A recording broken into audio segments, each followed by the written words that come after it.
Alex Rins is cautiously optimistic about riding a Ducati next year. Read the sentence underneath that headline, and it stops being good news. The factory Ducati Superbike seat, the one he was openly targeting all summer, now has Franco Morbidelli sitting in pole position for it. So the Ducati that Rins is optimistic about is not the factory bike. It is an independent one, and it does not exist yet because the team he is negotiating with runs a single machine, and that machine already has a rider on it. So how does a six-time MotoGP race winner end up here?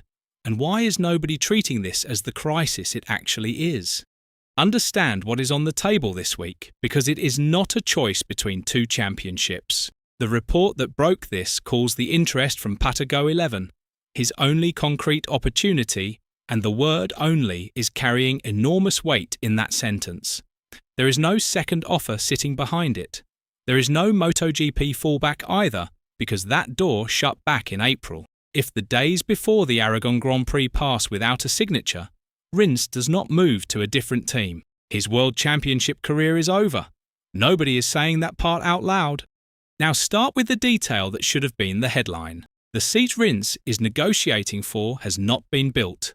Go 11. Run one bike in World Superbike this season.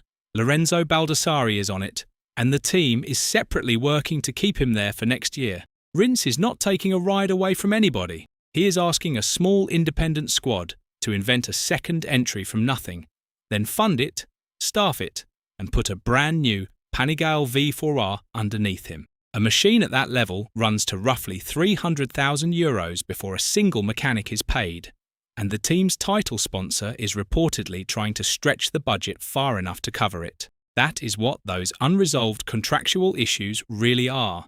It is not lawyers haggling over win bonuses. It is a small team working out whether it can afford to become twice the size it is right now, for a rider it never planned for. They signed Baldassarri last October to replace Andrea Iannona, who spent 2 seasons on their Ducati. One bike, one rider, one garage.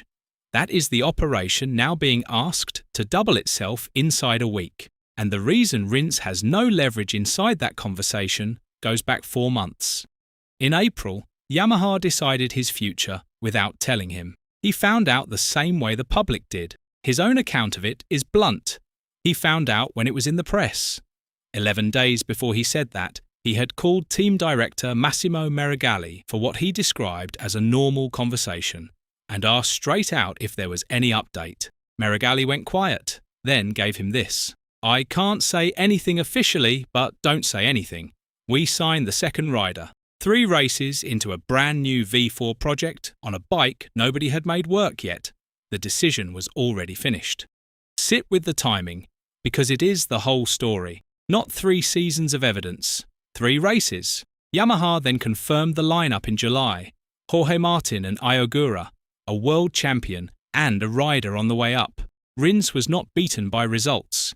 He was overtaken by a shopping list. And he was not a passenger on that project either.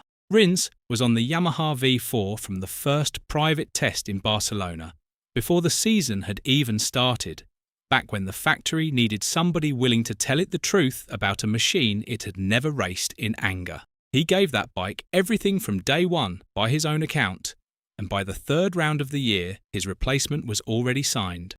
And oh yeah, there is one more piece of this that got buried. Back at the Sachsenring in July, Rins pointed straight at the seat he wanted. He said that if Nicolo Bulega moved up to MotoGP, the vacancy left behind at the factory Ducati Superbike team would be really in demand. He named the prize himself. Bulega is now heading to the Grand Prix paddock. Iker Lecuona has already re-signed on the other side of that garage, and the seat Rins publicly identified is the one leaning toward Morbidelli. Another rider MotoGP is pushing out. He called the target correctly and was never a candidate. That same afternoon, he described his own market with no varnish on it at all. "Honestly, no. I don't have anything in this paddock for next year. We are trying to find something in Superbike." He also counted his rivals for those Superbike doors and made it 4 riders, all chasing the same seats with the same phone calls. Then, Somebody floated the idea that a testing role could at least keep him attached to a factory. His answer closed it instantly. I want to race. Every one of those doors shutting is why the pressure in this negotiation only ever runs one way, and it does not run toward him. So here is where the story stops being a transfer rumour.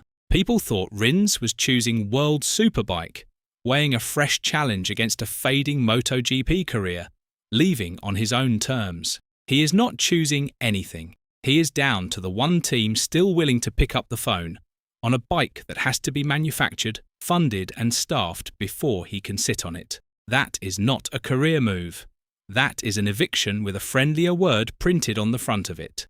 Look at how the rest of that queue has sorted itself out, because it is brutal.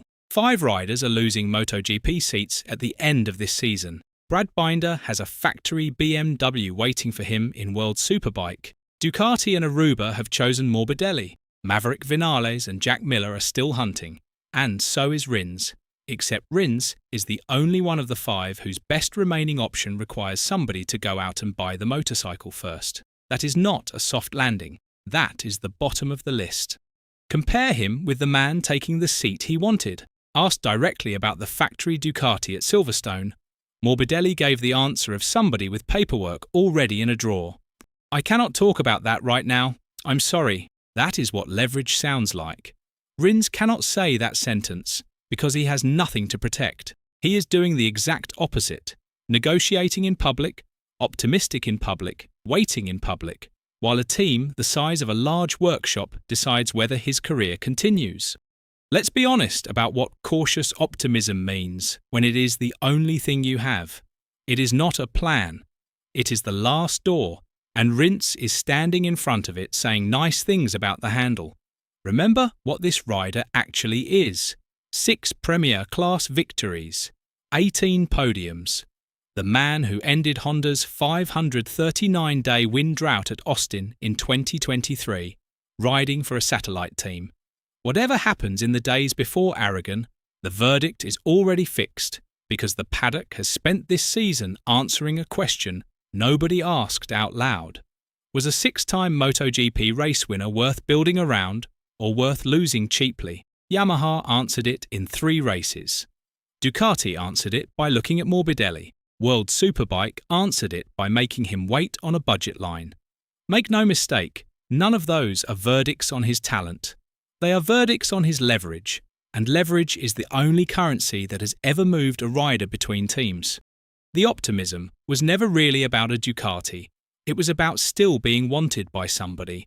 So does Alex Rins deserve a seat next season, or has the paddock already made that call for him? Let us know in the comments below. And once you do that, make sure to click on the video appearing on your screen right now.